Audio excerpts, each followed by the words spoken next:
Orrin Heatlie is a retired sheriff's deputy. It was his idea in February of 2020 to start a recall against Governor Newsom. Heatlie took issue with Newsom's handling of immigration, power shutoffs, and the death penalty. 1 month after Heatlie officially filed the recall paperwork, the pandemic hit. Heatlie's goal was 1.5 million valid signatures, and the unexpected pandemic and how the governor reacted to it helped Heatlie get those signatures and then some. The people that signed this recall were very adamant for the reasons that they signed it. There's people from all walks of life that have signed it, every culture, every ethnicity, from the entire political spectrum. All of them had different reasons, but very adamant as to why they wanted to sign. You file in February 2020. Your concerns at the time were, EDD, immigration, but then the pandemic hit a month after you filed for the recall. When that hit, what was your thought process then, or were you going to wait to see how the governor handled the pandemic? Both. I can make a call or a case to recall this governor without mentioning the pandemic, without mentioning COVID or vaccines or masks or shutdowns or even the French Laundry.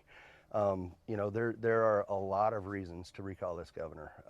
One being the fact that last year, while California was still on fire, he released the majority of our CDC fire crews from custody and closed 9 CDC fire camps.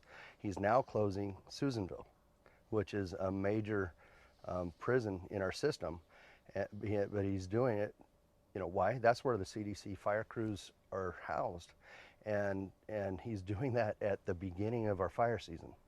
So, you have a wonderful resource that was available to us that no longer exists, and we're going to have to make up for that loss somewhere because we no longer have that as a resource. That, I think, shows incredible short-sightedness. It shows a lack of judgment and poor management of our resources.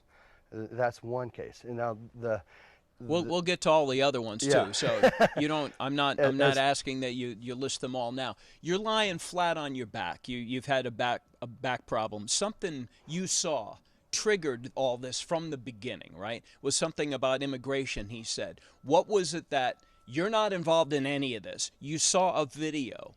How did you feel? Why? What did it make you feel like? As a law enforcement officer, I saw the governor of California standing at his podium and addressing foreign nationals who are here in our state, in our country, unlawfully, and giving them advice on how to avoid contact or apprehension from our federal agents. From my perspective, that was the governor of the largest state in our country, the most populated state in our country, basically empowering these folks that are here unlawfully and giving them advice how to avoid contact with our federal agents, obstructing them in the course of their duties. That upset me, so I started looking around to see if there was a recall that was taking place. There usually was once he started. There have been several recalls that had failed prior to yours. There's a misnomer, and he likes to put it out there that there's been 6 recall attempts, which is wrong, and I just want to correct the record on that. There's only been 2 previous recalls that circulated petitions. All of the others failed for procedural reasons. Like I filed on February 13th. I made a mistake on a date and it was rejected, so therefore it's listed as an attempted recall. So that would be one of the 6. There's one of the 6. Okay. I filed again on the 20th and it went through. We met all of the procedural requirements and we started circulating our petition. Would you say, is this who you are? I mean, a lot of people would just be mad. It'd be like, and a lot of people get mad about things politically in the state one way or the other. But what is it about you that you would go from being mad on your back about a video you saw, which you felt was an affront to law enforcement, to getting involved in something as massive as this? I've always been a person of action, and I'm not going to just sit back and bellyache about something that I disagree with unless I have a solution that I can put forth. So you're early in the stages of this. The pandemic is going along. The governor is making decisions. There are people who are pushing back. Businesses, schools are all being closed down. When all this was happening, did you think this is terrible, or did you think this is great for my recall effort? How did you look at it? It was horrible, because we had launched the recall strategically. We timed it so we could take advantage of like spring carnivals and festivals, holidays, gatherings, state fair, county fairs, to get signatures? Summer concerts in the park where people would gather, you know, large gatherings, churches, and stuff like that. All of that was shut down overnight. So we lost that as a resource of gathering signatures. And, you know, we had to start reaching out to gather signatures anywhere we could get them, anywhere we could find a crowd. And, so we started attending some rallies here and there. And, you know, the biggest rallies that were happening at the time were Trump rallies. So this is where we get a bad rap as far as being Trump supporters, because we were at the rallies. We were there. Did you vote for President Trump? You I did. Okay. Yeah. So that's who you are too. It's who I am, but Right. it doesn't represent the majority of the people that have signed this recall. And you know, we can get into that. But on our Facebook groups, we have 75 volunteer groups. We use Facebook as a communication platform, and we have very strict regulations on what's posted on these groups. We don't allow any postings about Trump, national politics, global politics, climate change, vaccines, COVID, or anything You're trying like to keep that. it focused. We keep it focused. We have 150 administrators that Right. monitor these groups, and they approve each post that's put up before it gets aired.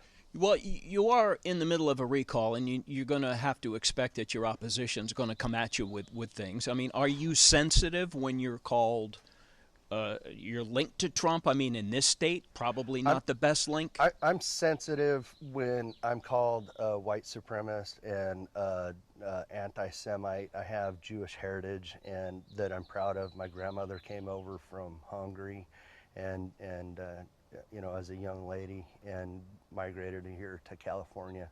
And although I'm not Jewish, but there's nothing that I don't know where he comes off, saying things like that to the national media. Well, he's scratching and fighting for his political life. He may have future things. And you did say something which they grabbed onto, which was, and tell me exactly what the verbiage was about microchipping. Sorry about that. Microchipping in illegal aliens, because that's been seized upon. It has, and this governor has chosen to attack the people behind the recall that started the recall, rather than address the problems that began the recall. So what are you prepared for the governor's campaign to be saying about your recall effort and about you personally? Did you say something specifically about microchipping illegal aliens? I made a post that it said that there are people in Switzerland that are attending chipping parties. Okay, it's a means of tracking people and things like that. I just want to put it on the record that I am adamantly opposed to government intrusion in people's lives, where forced microchipping, forced vaccines, or forced tattooing. And that's where the anti-Semitical comment comes in, where Senator Scott Wiener in San Francisco came out and said that that was an anti-Semitic statement, which it absolutely is not. That's a statement against government intrusion in people's lives. But he made it sound as if I was comparing vaccinations with tattooing of the Jews during the Holocaust in Germany, which it absolutely was a reference to that, but it was a reference to the government intrusion in people's lives, not a comparison between the two. The state's supposed to open up again June 15th. Do you feel that that's going to take away from you winning this recall? It's not a matter of me winning this recall. Okay, your group. This isn't a battle between me and the governor. This is a movement of the people, by the people, for the people. And like I said before, we have a valid case to recall this governor without mentioning COVID or shutdowns or vaccines or anything like And that. officially, you filed prior to this happening, so We did, and I think that I'm extremely happy to see things getting back to normal. I'd like to see it to where people can move about freely. Disneyland could open up, which it again, is. put Yeah. a lot of people back to work. People need to get back to work, and they're starving for social interaction, and I think that's a wonderful thing, and I look forward to it just as much as everybody else does. And I don't think that that's going to negatively impact the progress of this recall. Do you look at the recall as a long shot as we sit here today? If you look at any polling or whatnot, I mean, obviously the governor had 62% of the vote in 2018. Polling right now shows, I mean, you're going to need, what, 50% to get him out? I mean, where do you see those numbers coming from? I see them coming from the frustrated population, the angry parents, that haven't been able to put their kids in school for the last year, the people, the displaced workers, the displaced business owners, and people that are angry and frustrated with the way that their lives have been negatively affected by the policies of this governor. This governor released 20,000 inmates early in the year, and some of those have gone out to recommit crimes, including murder. One of the inmates that was released early went home unexpectedly to his family in San Joaquin County and killed his 2-month-old son, which is, unconscionable. So there's been a lot of people that have been negatively impacted from what's happened just over this last year.